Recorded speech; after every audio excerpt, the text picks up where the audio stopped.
Welcome to Macbeth, Act 1, where thunder crashes, witches cackle, and one man's moral compass starts spinning like a weather vane in a storm.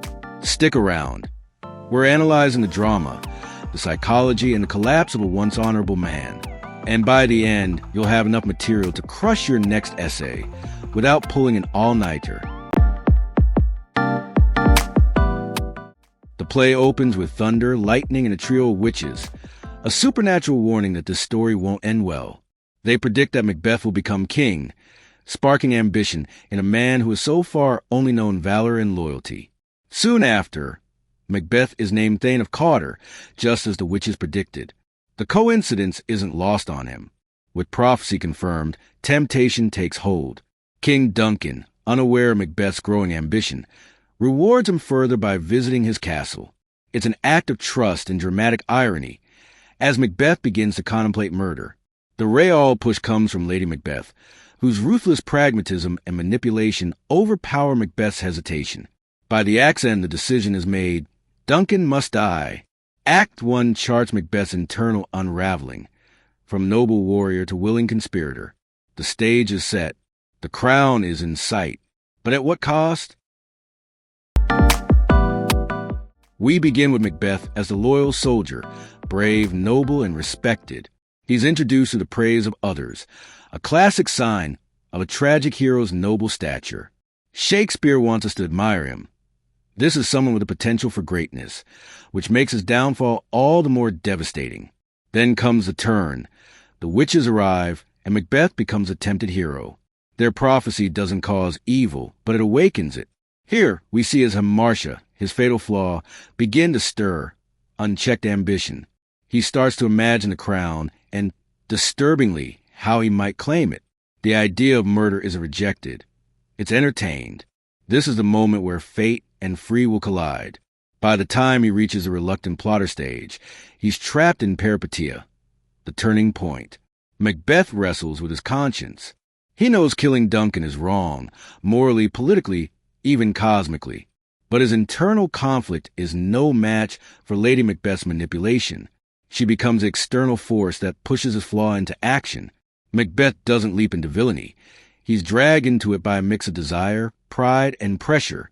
Finally, by the end of Act 1, he is a conflicted conspirator. He agrees to commit regicide, though his soul recoils. This moment seals his fate, not because the witches said so, but because he chooses to act. And just like that, the tragic trajectory begins. What follows for us as the audience is a slow burn of catharsis. We feel pity for the man who was once a hero and fear that we too might fall prey to our own flaws under pressure. Macbeth is no monster. Not yet. He's something more unsettling. A good man on the edge, making one tragic choice at a time. Let's shift the spotlight to Lady Macbeth, a character who doesn't just walk into the story. She storms with ambition blazing. Step 1. The strategic schemer. As soon as she reads Macbeth's letter about the witch's prophecy, her mind kicks into overdrive. There's no hesitation, no moral debate. She immediately plots to seize the crown for her husband. While Macbeth dithers, she decides. This moment shows us her tactical intelligence. Lady Macbeth isn't passive support. She's the engine behind the action. Step 2. Invoking darkness. In one of the most chilling speeches in Shakespeare, she calls upon spirits to unsex her, to strip her of femininity and fill her with cruelty. She's rejecting conventional gender roles and the softness they imply. This isn't just about ambition. It's about transforming herself into a vessel of ruthless power. It's an eerie echo of a classical tragic invocation. She becomes something almost mythic, a figure who wills darkness upon herself to shape fate. Step 3. The manipulative wife. When Macbeth falters, she doesn't reason, she attacks. She questions his courage, his love, even his manhood. It's psychological warfare, and she knows exactly where to strike. Her manipulation exposes her emotional dominance in their relationship and pushes him closer to regicide. She isn't just aiding the tragic fall, she's accelerating it. Step 4. The calculated planner. Finally, she takes control of the murder plan itself. She handles the logistics, promises to drug Duncan's guards, and assures Macbeth they'll pin the blame elsewhere. It's not just her influence that's powerful, it's her precision. Every move is thought out, calculated, rehearsed. She's no longer just a schemer. She's an architect of treason. By the end of Act 1, Lady Macbeth has evolved from reader of a letter to director of a crime. She doesn't just support Macbeth's downfall, she engineers it. And in doing so, she sets the tragic wheels in motion for them both. The Three Witches.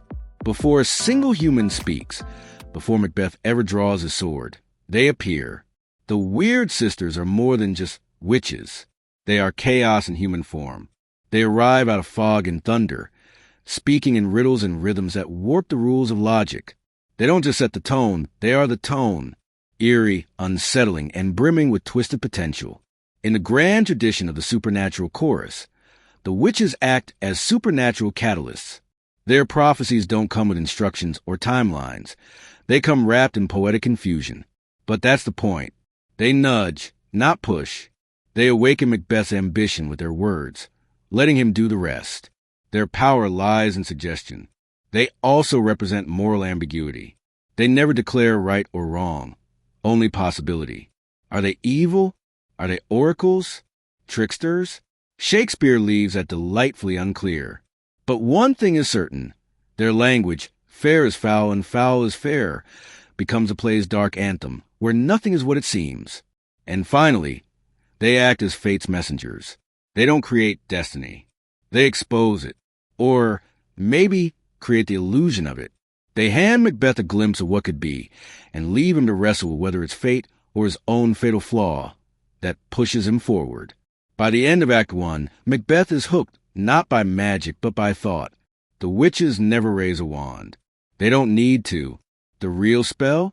An idea whispered in the right ear at the worst possible time.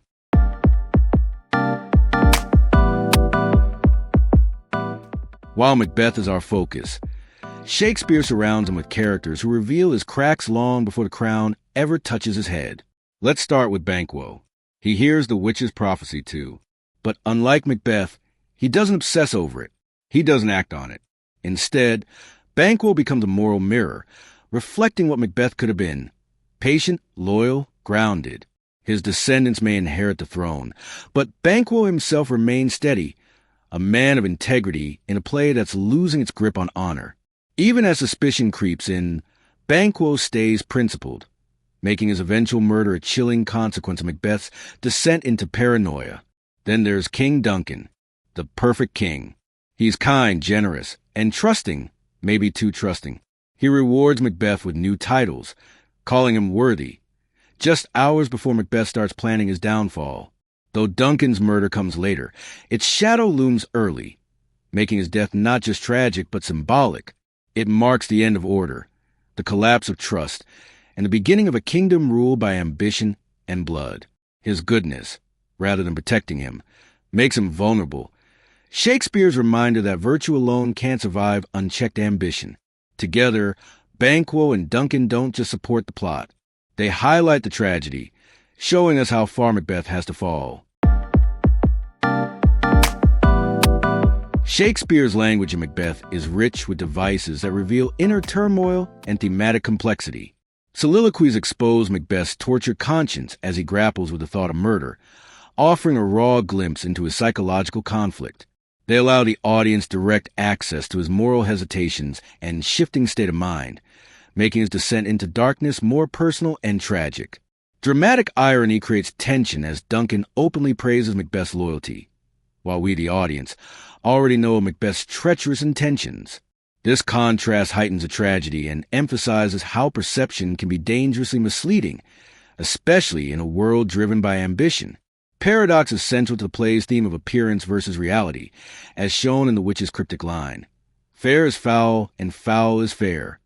Such contradictory statements unsettle the audience and mirror Macbeth's internal confusion and the chaos that follows unnatural deeds. Nature metaphors, like comparing kingship to gardening, highlight the idea of murder as a violent disruption of a natural order. They reflect how power should grow organically through virtue, not force, and show how Macbeth's actions trigger moral and cosmic imbalance. If you're interested in exploring Shakespeare's language more deeply, check out the detailed two-part video series on the channel that breaks down the poetic and rhetorical tools of Macbeth.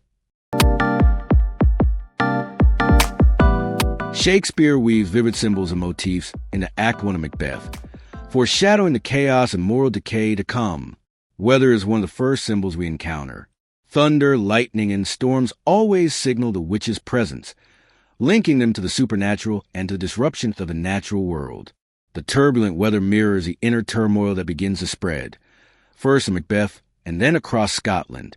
Blood emerges early as a powerful symbol of violence, guilt, and irreversible consequences.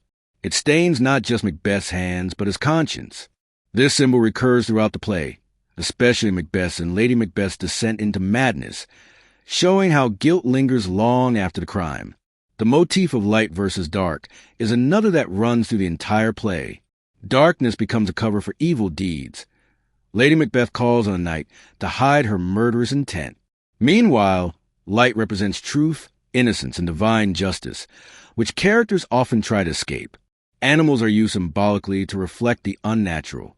Predators like ravens and owls appear before or after acts of violence, while references to horses eating each other and falcons being killed by owls highlight how nature itself is thrown off balance by Macbeth's actions. These symbols, especially blood, darkness, and weather, aren't just limited to Act 1.